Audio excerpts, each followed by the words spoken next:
Salut à tous, je suis Sophie Derby, thérapeute coach en relation d'aide et bienvenue sur mon podcast Et si on s'éveillait, podcast où j'échange autour de sujets et questionnements qui concernent le développement personnel, la spiritualité et le bien-être. J'interviewe également des professionnels ou des personnes qui souhaitent échanger autour de cela. Aujourd'hui, nous allons explorer ce qu'est le décodage biologique ou l'intelligence émotionnelle du corps. À travers cette approche, nous allons voir que les émotions et les maladies ou symptômes sont plus que connectés. Ils peuvent devenir, si on apprend à les observer et à comprendre notre boussole intérieure, des clés de compréhension. Je vais vous partager aussi mon expérience de vie à partir de cette approche et vous faire part de comment j'accompagne les personnes. C'est parti! Donc, là, on part sur un peu d'histoire, et puis vous allez me voir lire parce qu'il y a des termes. Voilà, je vais essayer d'être le plus clair possible. Et puis, il faut vraiment voir ce point d'histoire comme une introduction. Donc, c'est sûr je vais pas aborder tous les sujets de ce qui touche le décodage biologique, mais je vais essayer d'aborder déjà le principal pour que ça soit plus clair pour les personnes qui découvrent, en tout cas, cette approche. Le décodage biologique ou intelligence émotionnelle du corps vient de la théorie du docteur Reich Gerd Hammer. Désolée si j'écorche son nom, qui est d'origine allemande. Dans les années 1980, Hammer a développé une théorie selon laquelle les maladies, y compris le cancer, sont causées par des chocs émotionnels, conflits psychologiques non résolus. Selon lui, chaque maladie serait la réponse biologique à un événement traumatique spécifique vécu par la personne. Accrochez-vous. Donc, sa théorie, elle prend appui sur 5 lois qu'on va appeler les 5 lois biologiques. Et c'est ce que je vais vous expliquer de manière résumée. Donc, c'est ça qu'il faut voir comme une introduction. Et je vais essayer de vous l'expliquer le plus clair possible parce que, bien sûr, il y aura des termes scientifiques. Donc, j'annonce déjà qu'il y aura des choses que je ne dis pas. Je vais faire l'impasse sur certaines choses. C'est vraiment une introduction. Don't kill me. Donc, je vous ai dit que ça s'appuyait sur les 5 lois biologiques. Et donc, la première s'appelle la loi d'Ayren du cancer ou la loi de la maladie. Alors, je ne sais pas si ça se dit comme ça, mais je vais vous l'appeler la loi d'Ayren, c'est A-I-R-A-I-N. Ayren. Ayren. Donc, la loi d'Ayren du cancer ou la loi de la maladie. À travers cette loi, selon Hammer, toutes les maladies commencent par un choc émotionnel qui amène la personne à vivre la situation d'une manière dramatique, par son intensité, par sa gravité. Il détourne cette personne des préoccupations quotidiennes. Donc, pour biologiser la maladie, il faut que le choc émotionnel soit donc inattendu, conflictuel. La personne le vit dans l'isolement, même si on sait qu'elle a vécu un tel trauma ou un tel stress, mais elle va le vivre de manière isolée. Et puis, va le ressasser en continuité dans sa tête. Et il faut aussi qu'il soit sans solution. Ou alors que s'il y a une solution, elle n'a pas été satisfaisante pour la personne. Donc, ça veut dire que la personne n'a pas trouvé la solution idéale pour résoudre son stress ou son choc émotionnel. Le cerveau donc va déclencher un programme pour biologiser le conflit et dégager enfin, déclencher un programme, c'est plutôt va émettre un signal dans le cerveau, mais ça on le verra plus tard dans une autre loi. Donc, le choc va affecter simultanément la pensée, le cerveau et le corps. Donc, dans un premier temps, il va envahir nos pensées et le surcharger. Donc, on va essayer de trouver des solutions par rapport à ce stress, ce choc émotionnel. Et au bout d'un moment, pour dégager en fait tout ça, et ben, ça va faire une autre action qu'on verra dans la loi 3. Hello, c'est la Sophie du montage. J'ai oublié de vous préciser que la manière dont la personne va vivre son choc émotionnel ou son stress émotionnel va avoir un impact sur le type de maladie qu'elle pourra développer. C'est-à-dire que plus le choc va être vécu de manière importante, intensément, exemple, kidnapping d'un enfant, je prends des trucs hyper graves, et ben là on va plus partir vers des maladies graves. Et donc donc l'intensité et l'importance du ressenti et comment la personne va ressentir va avoir un impact sur la localisation de la maladie, mais aussi quel type de maladie elle va développer. Et pour la localisation, on en reparlera avec la loi numéro 3. Voilà. Donc, ensuite, on part sur la loi numéro 2 qui est deux phases de la maladie. Donc, au sein d'une maladie ou d'un conflit, on va parler, il y a deux phases. La première va être la phase de sympathicotonie ou la phase active, et la deuxième va être la phase de vagotonie ou la phase de réparation. Et la phase active, c'est en fait la personne, elle est dans son conflit. Elle le vit donc activement, elle est pleinement dans son conflit. Et concernant la phase de réparation, donc c'est une phase qui commence au moment où il y a une résolution d'un conflit. Petite astuce pour retenir les maladies qui interviennent dans la phase de réparation, il y a toutes les maladies qui finissent par IT. Donc, ou toutes les maladies dites inflammatoires. Donc, exemple, tendinite, gastrite. J'en vois pas d'autres pour l'instant. Mais voilà. Vous pouvez retenir que dès que vous avez une maladie qui finit par IT, c'est que vous êtes sur la voie de la réparation. Et donc, ça veut dire qu'une solution à votre choc émotionnel a été trouvée. Maintenant, il n'y a plus qu'à espérer et qu'il n'y ait pas de résistance /PCL. Mais donc, dans cette deuxième phase, on peut voir apparaître quelque chose qu'on va appeler post-conflictuolyse ou PCL. Et en fait, c'est quelque chose qui va apparaître que dans la phase de réparation et qui est souvent lié à des résistances. En fait, c'est souvent des résistances ou des blocages qui font écho soit à un premier stress, au premier stress non résolu, mais en fait, c'est quelque chose qui va maintenir la personne dans son problème. Donc, il y a différents types de PCL et on peut en avoir plusieurs. Oupsie, là c'est la Sophie du montage. Donc en gros, là, de la manière dont je vous l'ai expliqué, vous pouvez penser que les PCL sont une phase, un stade obligatoire dans la phase de vagotonie, ce qui n'est pas le cas. Donc il y a bien deux phases, la sympathicotonie et la phase de vagotonie, mais en fait on peut avoir la phase de vagotonie sans avoir les PCL. C'est juste que les PCL, ça peut arriver. Et quand ça arrive, c'est automatiquement lorsqu'on est dans la phase de vagotonie qui, en fait, va nous emmener vers un espèce de balancier entre la phase de sympathicotonie et la phase de vagotonie. Voilà, j'espère que c'est plus clair. Je vais vous donner des exemples de PCL. On peut dire les croyances limitantes qui peuvent amener, en fait, par rapport au choc qu'on a vécu ou par rapport à la maladie, on peut avoir des croyances limitantes qui vont créer un PCL et qui va empêcher de terminer la phase de réparation, la phase de guérison. Et donc, qui va alterner la phase active, phase de réparation, ce qu'on appelle les PCL en balance. Ou bien, en fait, on peut avoir aussi comme type de PCL, il y en a plein d'autres, hein, là je vous en cite que deux, ça peut être aussi un bénéfice pour la personne. Je vais vous donner deux exemples. Par exemple, une personne qui, à son travail, subissait énormément d'abus, n'en pouvait plus d'aller au travail, mais n'osait pas finalement s'affirmer et dire stop, poser ses limites, et ben, elle peut déclencher une maladie. Et au moment où, en fait, au moment de reprendre, par exemple, il y a un arrêt de travail, au moment où l'arrêt de travail se termine, ça peut se prolonger et devenir une maladie chronique. C'est souvent ça, en fait, le cas des maladies chroniques, c'est souvent qu'il y a des PCL qui viennent dans cette phase de réparation et qui empêchent du coup la guérison finale.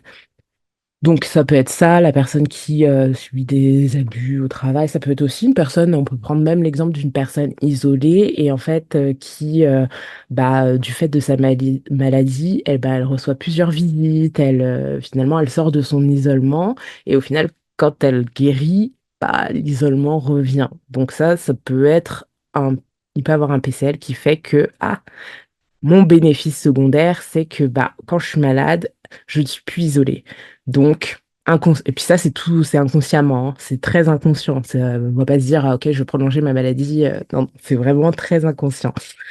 J'espère que pour ces deux lois, déjà, j'étais claire. Donc, en fait, lors de l'accompagnement, il se peut souvent qu'on recherche à comprendre la résistance qui empêche, du coup, de de terminer, de terminer la phase de vagotomie ou la phase de réparation. Je peux vous donner l'exemple de comme un oignon. C'est en fait, faut enlever les couches d'oignon petit à petit avant d'aller à à la base de l'oignon, en fait. La troisième loi, on appelle la troisième loi système autogénétique des tumeurs et maladies équivalentes. Donc, cette troisième loi, elle met en évidence le fait que la pensée, le cerveau et le corps sont liés à travers trois feuillets embryonnaires qui se situent au niveau du cerveau. Donc, au niveau du cerveau, on peut voir le cerveau, on peut le diviser en plusieurs parties, en gros, et en fait, il y a les trois feuillets embryonnaires qui sont l'endoderme, l'ectoderme, le mésoderme. Le mésoderme qui peut être divisé en deux, mésoderme ancien, mésoderme nouveau. Pour être clair, oui, c'est encore la Sophie du montage, je vais apparaître beaucoup de fois. Pour être clair, les feuillets embryonnaires, c'est ce qu'on développe aux 2 premiers mois dans notre vie intra-utérine. En fait, on va développer ces parties au sein de notre cerveau. Et donc, c'est les fameux feuillets dont je vous ai cités, qui sont l'endoderme, le mésoderme et l'ectoderme. Donc, en fonction de l'intensité et du choc que la personne va avoir, l'organe affecté sera différent. Il faut aussi comprendre que même si l'endoderme va être à l'origine de tout ce qui est système digestif, reproducteur, que l'ectoderme, ça va être tout ce qui est la peau, système nerveux, et que le mésoderme, ça va être les autres systèmes et le cœur et tout ça.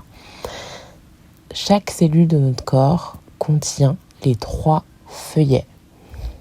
Donc chaque cellule de notre corps va avoir les 3 feuillets embryonnaires que je vous ai cités auparavant. La seule exception, ça va être le côlon. Le côlon, lui, c'est toujours l'endoderme. Son seul feuillet, ce sera l'endoderme.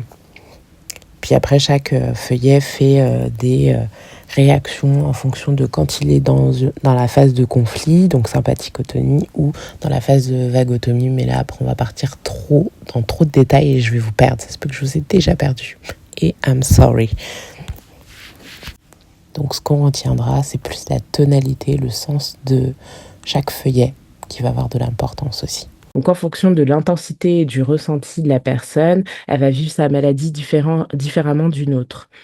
Par exemple, si une personne vit un choc ou un stress émotionnel qui impactera le feuillet de l'ectoderme, donc le feuillet de l'ectoderme, c'est tout ce qui va concerner les communications, la relation, le monde extérieur, et ben, du coup, elle va développer une autre maladie ou d'autres symptômes qu'une personne qui va développer un choc ou un stress émotionnel dans le foyer, qui va toucher le feuillet de l'endoderme, qui est tout ce qui est vital, émotion primaire. Donc voilà, après, il peut y avoir d'autres ajouts en fonction de ce que ça peut déclencher en plus, s'il y a de la culpabilité, s'il y a de la dévalorisation, voilà. C'est assez complexe. Donc, si par exemple, je vais vous prendre un exemple concret, on prend un accident de voiture. Donc, il y a un couple qui voyage et tout, et là, il y a un accident de voiture. Donc, le conducteur, il peut vivre ce choc, ce stress, ce trauma, comme vous voulez, dans la dévalorisation, la culpabilité. La culpabilité de ne pas avoir pu protéger sa femme ou son homme, en fonction, et se dire, ah mince, j'ai mal, j'ai pas été assez j'ai pas été assez vigilant, j'ai pas été assez bon conducteur, ou comme ça. Donc, lui, son choc et son stress, il va plus le vivre dans ça. Et la personne qui est sa femme ou son compagnon peut le vivre juste dans oh mon Dieu, j'étouffe, j'ai une peur de mourir, dans la peur de mourir. Et bien, ces deux personnes qui ont vécu le même événement ne vont pas développer les mêmes maladies parce que le conducteur qui a vécu, en tout cas qui va sortir de cet accident, on va dire les deux sont en vie, et ben, il aura vécu dans la dévalorisation et la culpabilité, et donc lui, il va plus être dans une maladie qui va toucher Bah, le mésoderme, oui, plus ça. Et encore, ça peut, oui, dans le mésoderme ou autre. Et sa femme va plus être dans l'endoderme, qui est tout ce qui est vital, émotion primaire, donc peur de mourir, survie, tout ça. Donc voilà. J'espère que ces exemples vous ont éclairé.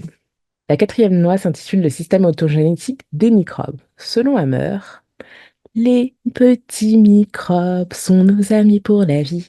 Donc en gros, selon Hammer, pour lui, les microbes en fait ne sont pas la cause de la maladie, mais ils vont jouer un rôle de balayeur, de nettoyage dans la phase de réparation.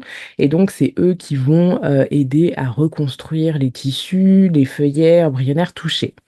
Donc, en gros, pour lui, pour le docteur Hammer, en fait, les microbes, c'est vraiment pas eux qui vont causer la maladie. La nature du microbe va dépendre du feuillet embryonnaire touché. C'est-à-dire, exemple, si dans l'ectoderme, bah, le stress émotionnel que la personne a eu touche le feuillet de l'ectoderme, et ben, qui est tout ce qui est la communication relationnelle, monde extérieur, les microbes qui vont apparaître, entre guillemets, c'est des bactéries et des virus. Mais si c'est au niveau de l'endoderme, donc tout ce qui est vital, émotion primaire, les microbes seront des champignons ou des bactéries. Donc voilà, pour rappel, pour cette quatrième loi, donc selon Hammer, les microbes, ce ne sont pas nos ennemis, ce sont nos amis parce qu'ils nous aident à nettoyer, balayer et reconstruire.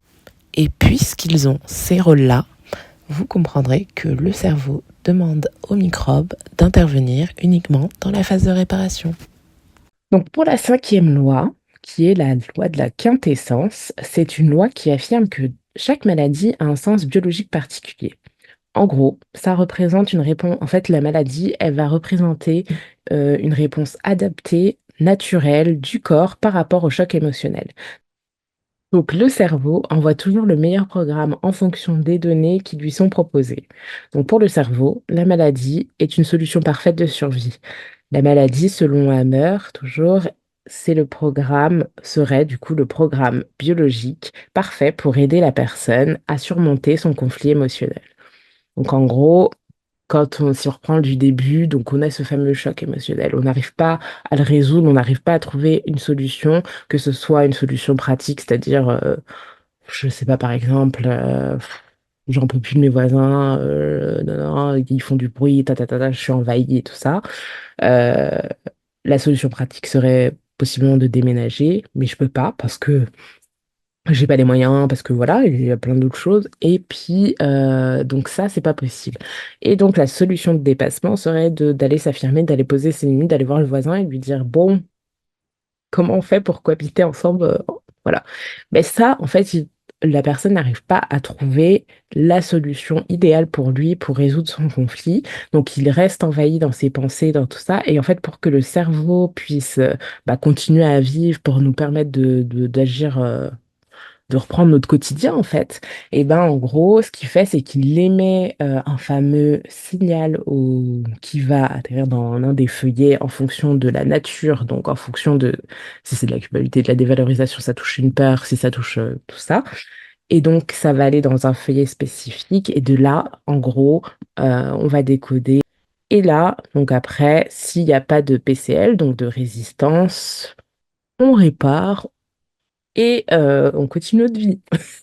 Si par exemple, on ne fait pas, bah, on peut retomber dans, s'il y a des PCL ou des choses qui font écho à ce même stress qu'on a vécu, et bien là, du coup, il va falloir travailler sur tout ça. En gros, c'est ça le gros résumé de ce que je vous ai fait. J'espère que c'était clair par rapport à ces 5 lois. Donc en fait, cette approche, elle met en évidence que les pensées, donc le psychique, le cerveau, donc à travers les feuillets et tout ça, et le corps sont liés, puisqu'on va biologiser donc des symptômes, tout est lié. Et donc, bah, la maladie, en gros, est une sorte de communication que notre corps nous émet pour nous montrer ce qu'on n'a pas su résoudre. Bien évidemment, cette approche, elle a été très controversée dans le monde de la médecine conventionnelle et donc Hammer a dû faire face à pas mal de critiques au niveau de ses pairs. Mais et en fait, il est important de noter que cette théorie ne remplace pas les soins médicaux traditionnels et se présente plutôt, enfin moi en tout cas je la vois plutôt comme un complément possible pour amener une nouvelle compréhension de la maladie pour ceux qui sont, pour ceux qui sont ouverts en fait à la compréhension des émotions, ou qui veulent juste avoir une nouvelle approche par rapport à la maladie ou les symptômes qu'ils ont dans leur quotidien. Et c'était ça la peur, en fait, la peur qu'il y avait par rapport à la médecine traditionnelle, c'est que les gens n'assurent plus leur suivi au niveau de la médecine, que selon eux, il n'y avait pas de preuves concrètes. Et donc, du coup, ça a mis beaucoup de controverses par rapport à ça. Il faut savoir aussi que cette approche, elle a été reprise et actualisée par Claude Sabat, qui a permis en fait de mettre en avant le décodage biologique et en fait la réactualiser aussi avec ses approches. Voilà pour la partie historique. J'espère que historique puis un peu explicatif. Donc j'espère que ça a été clair pour toi.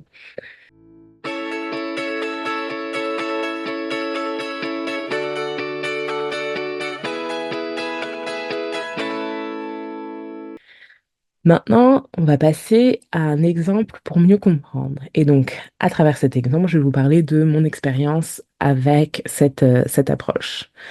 Donc, en gros, moi, l'année dernière, je me suis formée en intelligence émotionnelle du corps avec l'école Satnam. Et par rapport à la formation intelligence émotionnelle du corps, j'ai dû rendre un dossier sur mes genoux. Et donc, j'ai fait 18 pages. Donc, je vais vous parler de mes genoux. J'aurais pu choisir les insomnies, mais c'est ça qui me vient. Donc, je vais vous parler de mes genoux et je vais vous expliquer déjà, donc pour moi, le genou, donc c'est le système ostéo-articulaire.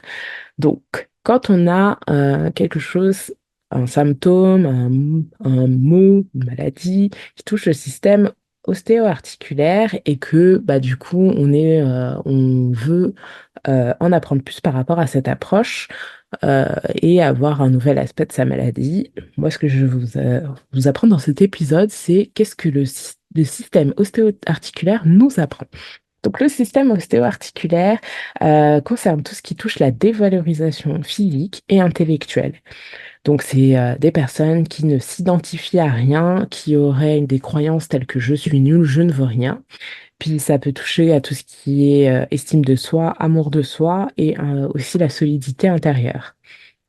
Pour le genou, on parle du je dans le nous, donc du coup de l'identité et versus les groupes. Donc le nous, ça peut être la communauté, la famille, le couple, les groupes, les amis, les collègues, voilà.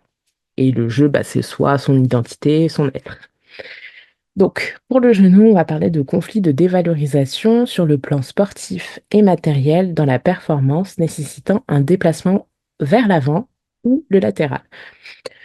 Conflits d'ordre, ça peut être aussi des conflits d'ordre d'obéissance, d'autorité, je ne veux pas me plier, tout ce qui touche à la soumission. Ça peut aussi être un conflit qui touche à la spiritualité, au dépouillement, à la mise à nu, donc la spiritualité, les religions et tout ça. Parce qu'il y a aussi l'image de, dans certaines religions, pour prier, on se met à genoux. Euh, Ça va aussi toucher toutes les problématiques de place dans un climat de dévalorisation et de soumission. Ça peut aussi toucher les personnes qui cherchent toujours à concilier, à arranger. Donc, on va parler de la difficulté de s'adapter. Ça peut être des gens qui sont dans la suradaptation. Enfin, on a aussi une attente dans l'arrangement dans le futur. Parce que du coup, notre situation actuelle dans le présent, elle est bloquée. Et du coup, on peut être dans une projection de ah, ça va s'arranger dans le futur, si j'imagine comme ça, mais sans pour autant mettre des choses en place. Donc ça peut être ça peut être aussi des personnes qui sont très axées sur le futur.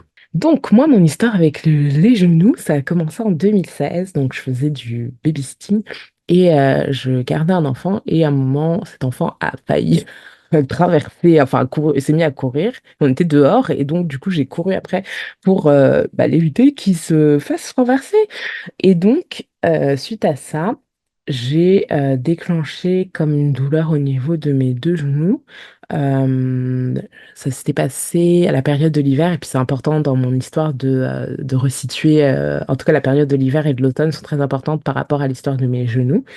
Et donc, en fait, pour mieux comprendre ce que mes genoux voulaient communiquer, j'avais donc trois séances lors de ma formation avec ma coach qui faisait aussi l'approche kinésiologie intuitive.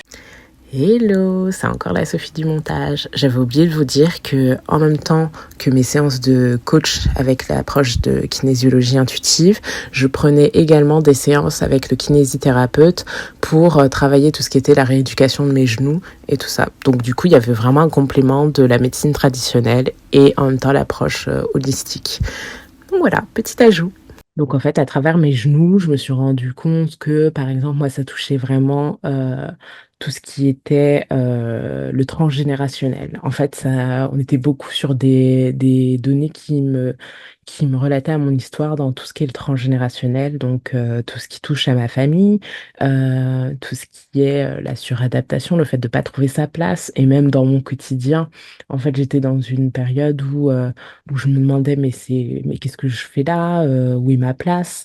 Euh, je savais pas où aller. J'avançais en fait un peu en automatique.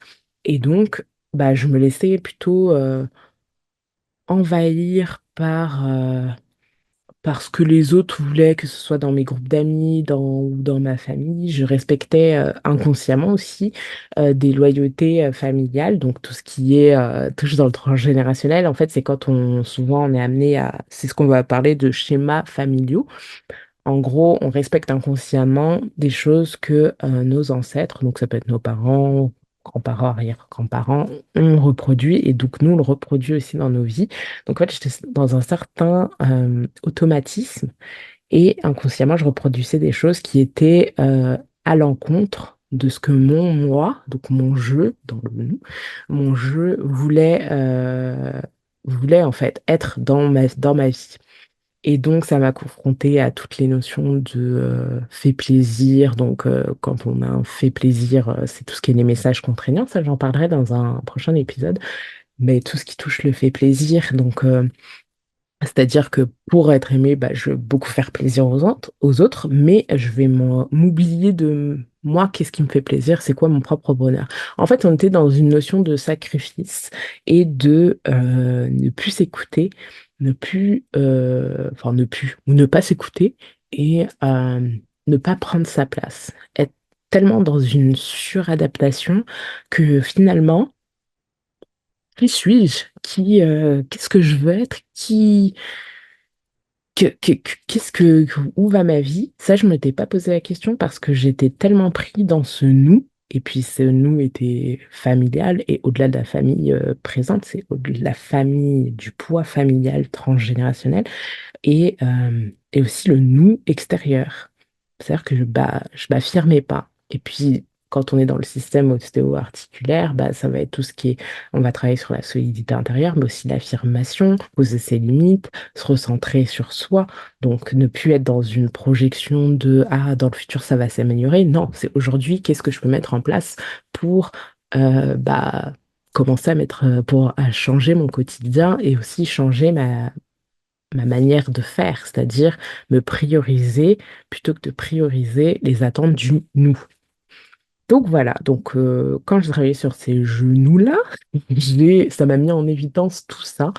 Et, euh, et en fait, c'est super intéressant parce que du coup, à travers cette approche-là, et du coup, à travers ma maladie, parce que je n'ai pas dit ce que j'avais, mais en fait, en 2016, quand on a fait des examens, c'était une maladie qui était proche de l'arthrose. C'était pas de l'arthrose encore, mais c'était proche de l'arthrose. Et puis, quand j'ai commencé à faire les soins, donc l'année dernière, enfin l'année dernière, cette année, 2023-2024, donc il s'est écoulé du temps. Parce que ce que je n'ai pas dit, c'est qu'en fait, c'est une maladie qui revenait chaque hiver ou chaque période d'humidité. Mais chaque hiver, mes genoux revenaient, la douleur au niveau de mes genoux et tout ça, mes rotules et de mes ménisques revenaient. Et donc, euh, bah, ça fait beaucoup en fait, 2016, 2024, 2023. Ça fait quand même pas mal d'années à souffrir. Donc, au bout d'un moment, il était temps de comprendre ça. Aussi, ce que je vous ai dit, c'est que qu'au début, on m'avait dit une maladie proche de l'arthrose. Puis, en fait, à travers le suivi, j'ai vu cette maladie en fait évoluer de manière plutôt positive puisqu'on partait plus sur de la chondropathie qui est le niveau moins élevé en tout cas il y a l'arthrose puis il y a la chondropathie qui est en bas. Donc si je peux m'exprimer comme ça. Et donc du coup je voyais une amélioration même au niveau des symptômes que j'avais. Au-delà de reproduire un peu les schémas familiaux, il y avait aussi une répétition dans le temps. L'hiver, parce que je vous ai dit au début que l'hiver était important. Donc en hiver, il s'est passé pas mal de choses, que ce soit dans ma vie actuelle, et puis aussi dans les vies de mes parents et de mes arrière-grands-parents, de mes grands-parents, probablement de mes arrière-grands-parents. Donc voilà. Donc c'est intéressant parce que à travers mes genoux, j'ai pu comprendre dans quel cycle j'étais enfermée, mais aussi dans ce que je répétais au niveau du transgénérationnel. Donc, je vous abordais aussi les bénéfices de cette approche pour moi. Donc, pour moi, moi, je suis vraiment quelqu'un qui refoule énormément, que ce soit, c'est mon mécanisme de défense principal, à mon avis. Et en gros, je me suis même rendu compte en travaillant, en fait, en étant plus dans cette observation par rapport à mon corps, en me reconnectant petit à petit à ce corps-là, qu'il y avait même des douleurs dont j'avais pas conscience. Donc, quand j'étais amenée à travailler sur mon corps, bah, il y a d'autres douleurs qui apparaissaient. J'étais en mode, qui apparaissaient, en fait. J'étais, ah oui, effectivement, j'ai, je sais pas. Donc, ça m'a permis de mettre en avant ça. Ensuite, donc, ça m'a permis aussi, donc, une reconnexion à mon corps, parce que c'est plutôt un corps j'allais dire est-ce que j'avais la conscience de mon corps? Enfin, oui, je marchais, je fais des gestes, je, je vis, mais c'est comme si, en fait, ce corps, il était là, et puis that's it. Alors que là, ça m'a permis d'avoir une autre vision de mon corps, une autre approche avec mon corps, une autre relation avec mon corps. Donc, ça m'a vraiment permis de me reconnecter à ce corps qui était là, comme ça, et puis, ok, non, là maintenant, on communique, j'essaie de mieux le comprendre et je le prends en compte, en fait. Ça m'a permis aussi d'apprendre à comprendre ce que Score me communiquait à travers ses mots.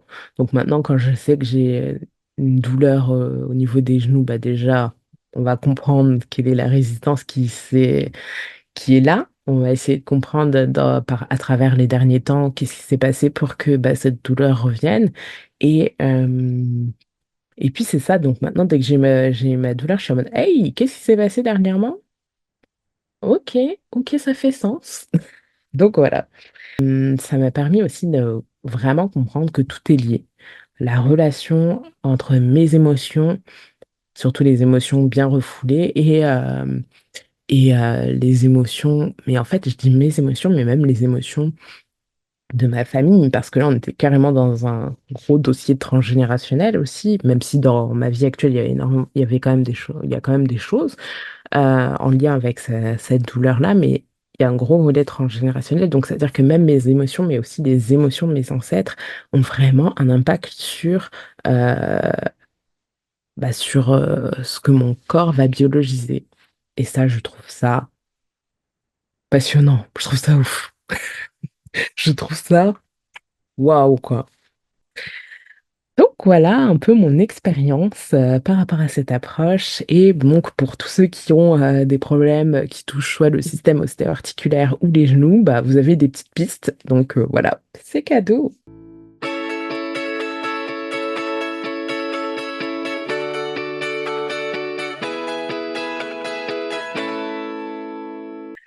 On va partir sur l'accompagnement en intelligence émotionnelle et surtout bah, l'accompagnement que je peux offrir à travers ça. Donc moi, j'ai un accompagnement que j'ai nommé Éclaire tes mots.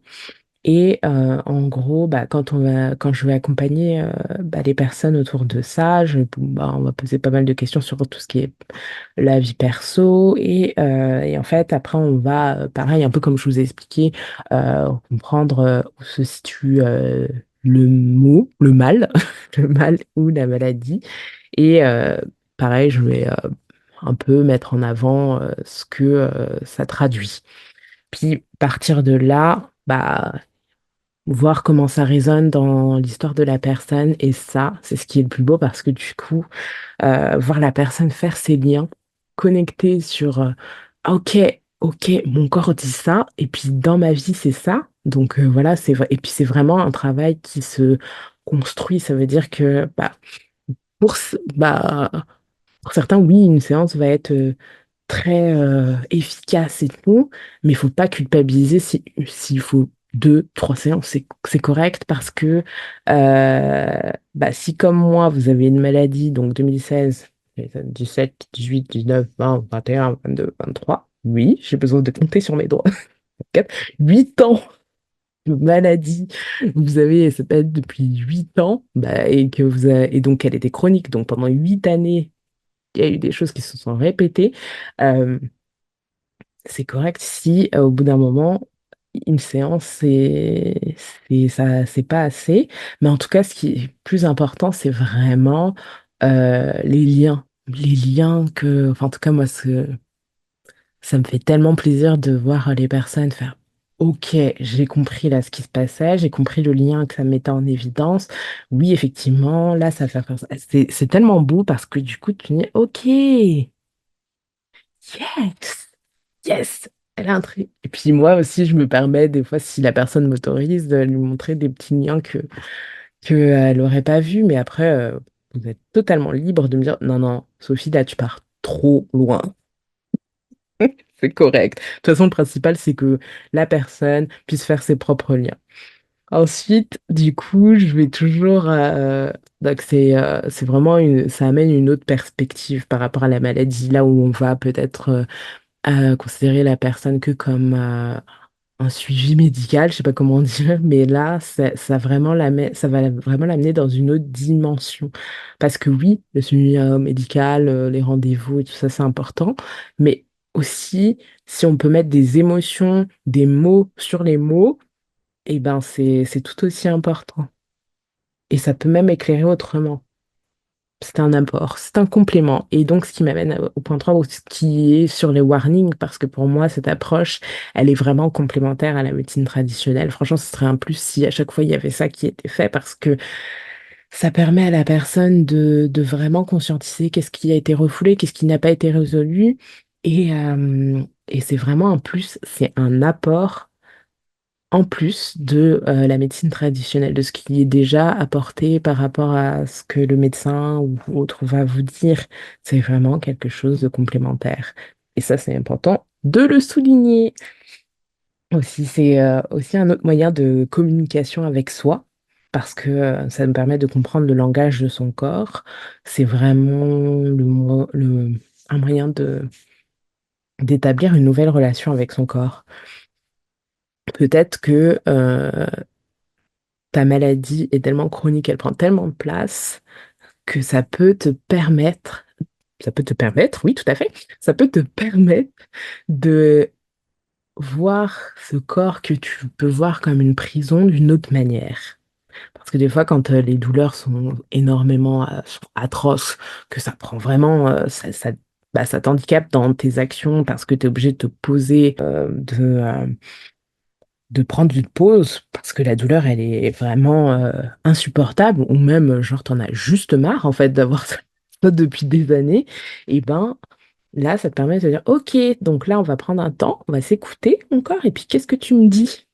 Et là, ça peut permettre de changer de regard sur son corps et ce qu'il essaie de communiquer à travers la maladie ou les symptômes.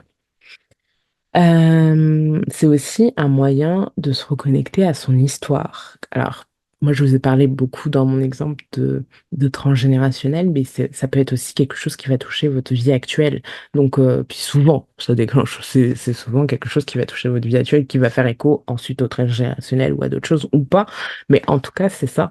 C'est que ça permet déjà de se reconnecter sur, ah mince, là, j'ai pas pu trouver de solution. Aujourd'hui, comment je peux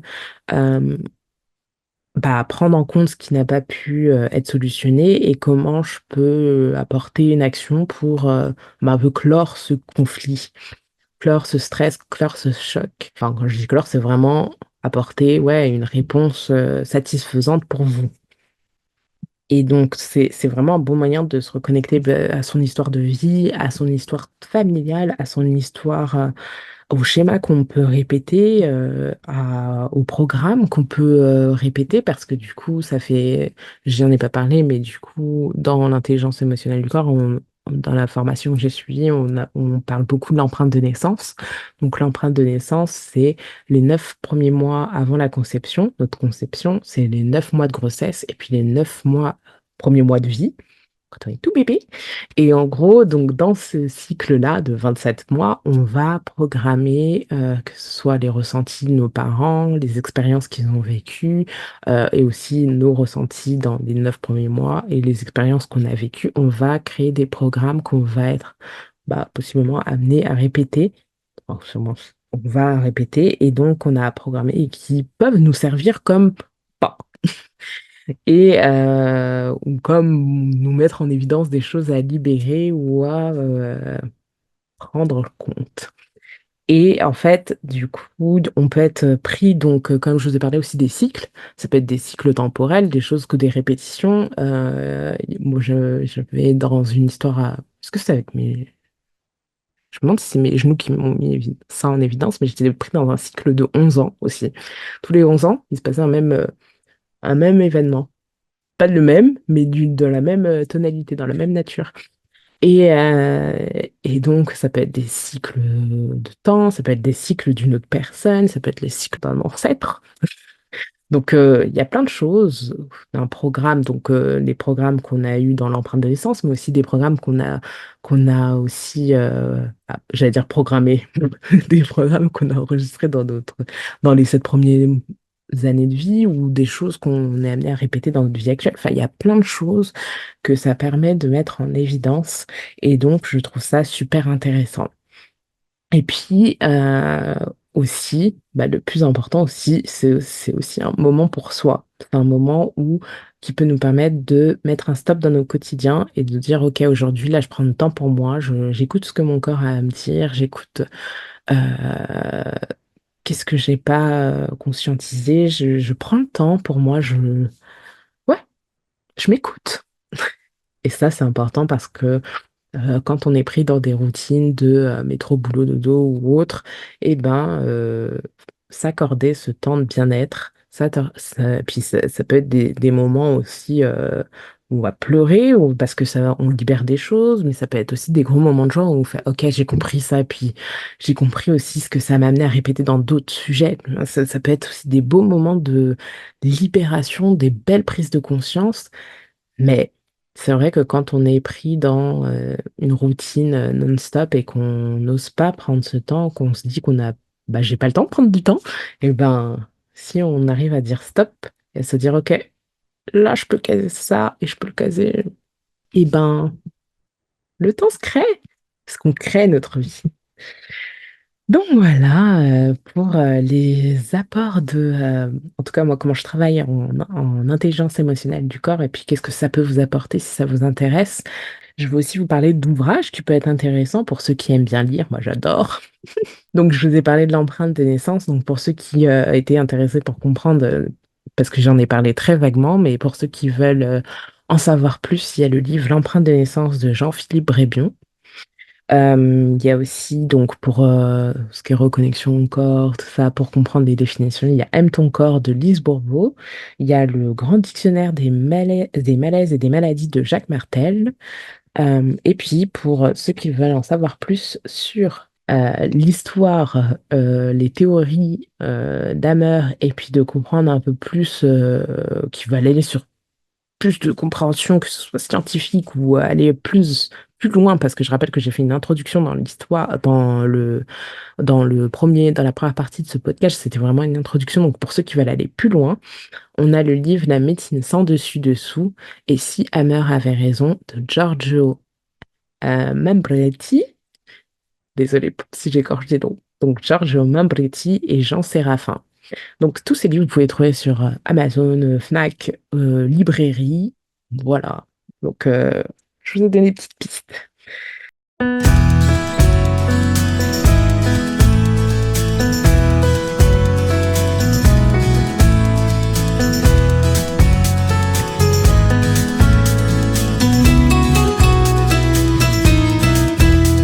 Donc, on arrive à la fin de ce podcast. Donc, pour conclure, l'intelligence émotionnelle du corps ou le décodage biologique des maladies, c'est une approche fascinante qui vous invite à réfléchir différemment sur notre santé et à la perception qu'on a de la maladie, de la voir autrement. Et elle met en évidence donc les stress émotionnels qu'on a refoulés ou tués et c'est aussi un bel accompagnement et un bon complément à la médecine traditionnelle. Donc j'espère que ça vous aura permis de comprendre ou de découvrir cette approche. Et puis, si vous avez aimé cet épisode, n'hésitez pas à le partager. Si vous pensez que ça pourrait intéresser quelqu'un, n'hésitez pas. Partagez. Si vous avez aimé cet épisode, vous pouvez liker. Pour ceux qui regardent sur YouTube, liker, vous abonner. Let's go! Vous attendez quoi? Et pour ceux qui m'écoutent en podcast, n'hésitez pas à suivre mon podcast. Si vous avez aussi envie que je traite des sujets, que j'aborde vos témoignages ou que j'échange à partir de ça, ou si vous voulez même être interviewé, vous pouvez m'écrire à et si on s'éveillait @solarescence.com. N'hésitez pas, c'est ouvert, c'est aussi votre espace. Et donc, je pourrais aussi aborder des choses que vous voulez que j'aborde, quoi. C'est libre, let's go! Et voilà, donc en attendant, je vous dis de continuer et d'oser briller tel que vous êtes. C'était Sophie Derby pour le podcast Et si on s'éveillait? Et je vous dis à bientôt. Bye!